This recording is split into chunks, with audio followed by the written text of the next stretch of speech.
मैं इन दोनों को कैंची जैसा मानता हूं। कैंची होती है ना, उसमें दो फाले होते हैं, दोनों ही काटते हैं, एक हिंसा से और एक अहिंसा से। ये दोनों ही तरह के क्रांतिकारी भारत की आजादी की कैंची जैसे थे, जो काटना चाहते थे इस पूरी गुलामी की बेड़ियों को, एक अपने तरीके से, दूसरा अपने तरीके से। तरीके अलग थे, उद्देश्य एक ही था। ये कितनी अद्भुत साम्यता है कि शहीद आजम भगत सिंह 1924 में, राम प्रसाद बिस्मिल 1924 में, चंद्रशेखर आजाद 1924 में जो बात कह रहे हैं, गांधी जी उसी को कह रहे हैं 1946 में। वो कह रहे हैं हमें अंग्रेजियत नहीं चाहिए, और 1924 में ये क्रांतिकारी कह रहे हैं हमें भी अंग्रेजियत नहीं चाहिए, स्वतंत्रता चाहिए, स्वदेशी तंत्र चाहिए, स्वराज्य चाहिए।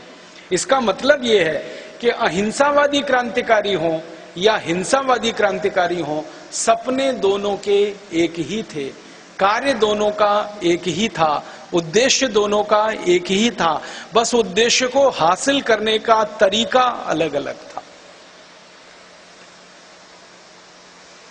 हमारे देश में शहीद आजम भगत सिंह वाले रास्ते पे चलने वाले एक और महान क्रांतिकारी हुए सुभाष चंद्र बोस। 1940 में जब उन्होंने भारत छोड़ा और उनके कुछ मित्रों ने उनसे पूछा कि आप भारत छोड़कर कहां जाना चाहते हैं, तो उन्होंने कहा कि मुझे कोई फौज बनानी है जो भारत पर राज कर रहे अंग्रेजों के ऊपर हमला करे और इस भारत को सशस्त्र क्रांति के रास्ते से आजाद करे, इसके लिए मैं भारत छोड़ना चाहता हूं। तो उनके मित्र कहा करते थे कि मात्र इसलिए कि अंग्रेजों पर हमला करें और अंग्रेज हार के चले जाएं। उन्होंने कहा इतना ही नहीं है, अंग्रेज चले जाएं, उस देश की व्यवस्था को बदलने का काम शुरू किया जाए, इसके लिए मैं भारत छोड़ना चाहता हूं। और छोड़ा उन्होंने भारत, बनाई आजाद हिंद फौज और किया हमला अंग्रेजों के ऊपर, और कुछ हद तक वो सफल और सार्थक भी हुए उसमें। मैं आपके दिमाग में एक ही बात डालना चाहता हूं कि हिंसा वाले या अहिंसा वाले, दोनों ही रास्ते पर चलने वाले क्रांतिकारियों के मन में एक बात स्पष्ट थी कि हमें वो भारत तो नहीं ही चाहिए जो अंग्रेजों ने अपने लिए बनाया, हमें तो कुछ नया भारत चाहिए। अब होना क्या चाहिए था? आजादी मिली 15 अगस्त 1946 को, 47 को माफ करिए, 46 में हमारे देश में यह घोषणा हो गई थी कि अंग्रेज चले जाएंगे, और उसके बाद हमारी अंतरिम सरकार बन गई थी। 17 सितंबर 1946 से इस देश में एक अंतरिम सरकार का गठन हो गया था और उसने कामकाज अपना संभाल लिया था, और अंग्रेजों की तैयारी थी कि ये जो अंतरिम सरकार है इसी को सत्ता का हस्तांतरण करके वो जाएंगे। तो 1946 में तय हो गया अंग्रेज चले जाएंगे, घोषणा भी हो गई। तो सरकारों को क्या करना चाहिए था कि सारे शहीदों के, वो हिंसा वाले रास्ते के हों या अहिंसा वाले रास्ते के, उनके सपनों को, उनके आदर्शों को, उनके घोषणा पत्रों को इकट्ठा करके सरकार को अपना नीति पत्र और घोषणा पत्र जारी करना चाहिए था कि भाई आजादी के बाद तो हम तो इनके सपनों का भारत बनाना चाहते हैं और उसी के लिए हमने ये आजादी पाई है। लेकिन ऐसा नहीं हुआ।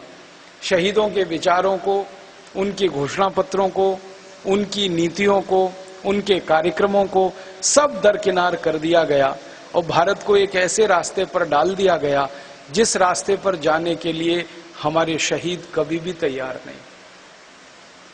अब दर्द क्या है इस देश का? वो ये है कि हम भारतवासी हैं, आज भी विदेशी व्यवस्थाओं में जीवित हैं।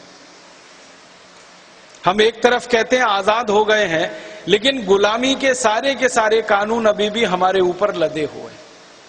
एक भी कानून इस देश ने आजादी के बाद खत्म नहीं किया जो अंग्रेजों ने गुलामी के लिए लाया था। इसलिए भारत स्वाभिमान मानता है कि ये आजादी अधूरी है, ये स्वराज्य अधूरा है, ये स्वतंत्रता नहीं है, ये एक तरह की परतंत्रता और गुलामी की ही स्थिति है। बस अंतर इतना ही हो गया है कि पहले इस देश पर राज करने वाले गोरे अंग्रेज थे, अब राज करने वाले कुछ काले अंग्रेज पैदा हो गए हैं। इससे ज्यादा कोई अंतर इस देश की व्यवस्थाओं में नहीं आया। मैं कुछ उदाहरण से मेरी बात स्पष्ट करना चाहता हूं। शहीद आजम भगत सिंह को फांसी हुई थी, आप सभी जानते हैं। उन्होंने एक अंग्रेज अधिकारी जिसका नाम था जेपी सैंडर्स, उसको गोली मार दी थी लाहौर में। सैंडर्स को गोली क्यों मारी थी? सैंडर्स वो अंग्रेज अधिकारी था जिसने इस देश के एक महान क्रांतिकारी लाला लाजपत राय के सिर पर लाठियों से इतना वार किया था कि लाला जी को ब्रेन हेमरेज हुआ था और उनकी मृत्यु हुई थी। सैंडर्स नाम के जिस अधिकारी ने लाला लाजपत राय पर लाठी चार्ज किया, वो अधिकारी को जब पूछा गया कि तुमने लाला लाजपत राय पर लाठी चार्ज क्यों किया, तो उसने कहा मेरा अधिकार था, मेरा कर्तव्य था। उसको जब पूछा गया कि तुम्हारा अधिकार कहां से आया, तो उसने कहा एक कानून इस देश में लागू है जिसका नाम है इंडियन पुलिस एक्ट, उसने मुझे अधिकार दिया है लाठी चार्ज करने का। तो जड़ कहां थी? इंडियन पुलिस एक्ट नाम के कानून। और इंडियन पुलिस एक्ट का जब कानून इस देश में बना और लागू किया गया, तो वो साल था सन 1860। 1860 में अंग्रेजों की सरकार ने ये कानून इस देश में लागू किया था, इंडियन पुलिस एक्ट। ये कानून लंदन से पास हुआ था, ब्रिटिश पार्लियामेंट से इसको पास किया गया था और भारत में इसको लागू किया गया। ब्रिटिश पार्लियामेंट में इस कानून के समय की जो बहस हुई थी, उसके सारे दस्तावेज हमने निकाले और उनको बड़े बारीकी से और ध्यान से पढ़ा। अंग्रेजों ने ये पुलिस बनाई क्यों? क्योंकि 1860 के पहले इस देश में पुलिस नहीं होती थी। आज हम बोलते ना पुलिस कानून व्यवस्था का रक्षण करने के लिए है। 1860 में जब पुलिस बनी थी तो उसका यह उद्देश्य नहीं था कानून व्यवस्था का रक्षण करना। उनका उद्देश्य था भारत के क्रांतिकारियों को जमकर मारना, पीटना और उनके ऊपर अत्याचार करना। इसलिए इस कानून में एक व्यवस्था की गई कि हर पुलिस अधिकारी को राइट टू ऑफेंस दिया गया। किसी भी भारतीय क्रांतिकारी को राइट टू डिफेंस नहीं मिला। इसको मैं सरल भाषा में समझाता हूं। राइट टू ऑफेंस क्या होता है और राइट टू डिफेंस का मतलब क्या है। अगर कोई अंग्रेज पुलिस अधिकारी के दिल में आए कि मुझे इसको लाठी से पीटना है, वो पीटेगा, ये उसका राइट टू ऑफेंस है। मारेगा, पीटेगा, सिर फोड़ देगा, टांगे तोड़ देगा, लहूलुहान कर देगा आपको, ये उसका राइट टू ऑफेंस है। लेकिन जो पिट रहा है, अगर वो लाठी को पकड़ेगा तो उसका अधिकार उसको नहीं है, राइट टू डिफेंस नहीं है उसको। राइट टू डिफेंस नहीं है इसका माने आप पिटते रहिए। अगर आपने लाठी पकड़ी तो कानून कहता है कि आपके खिलाफ मुकदमा होगा कि आपने एक पुलिस अधिकारी को ड्यूटी करने से रोका। उसकी ड्यूटी क्या है? आपका सिर फोड़ देना लाठियों से, टांगे तोड़ देना, ये उसकी ड्यूटी है, उसका कर्तव्य है। और आप अगर लाठी पकड़ रहे हैं अपने बचाव के लिए, तो आप उसको ड्यूटी करने से रोक रहे हैं, तो मुकदमा आपके ऊपर चलेगा, ना कि पुलिस अधिकारी के ऊपर। ऐसा कानून इंडियन पुलिस एक्ट।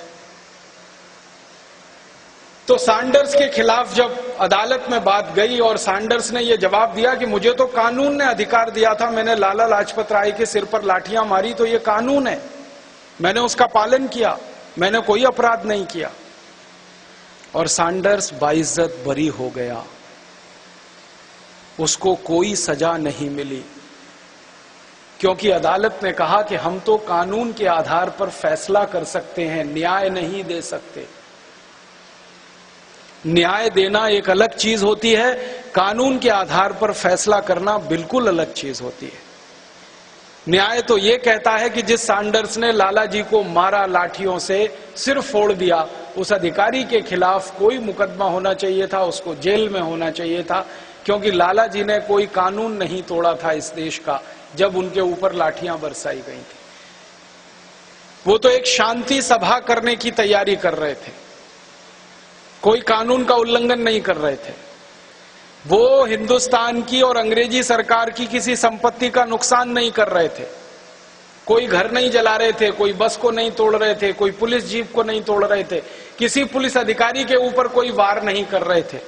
वो तो शांति के साथ रॉलेट एक्ट भारत में लागू ना हो उसके खिलाफ एक सभा की तैयारी कर रहे थे।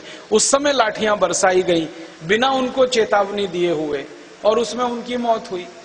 मुकदमा चला तो सैंडर्स बरी हो गया, क्योंकि कानून अंग्रेजों का बनाया हुआ था। उस कानून के आधार पर अदालत ने फैसला दे दिया कि सैंडर्स का कोई कसूर नहीं है। बाद में उसका प्रमोशन करने की बात हुई, तब भगत सिंह को गुस्सा आया।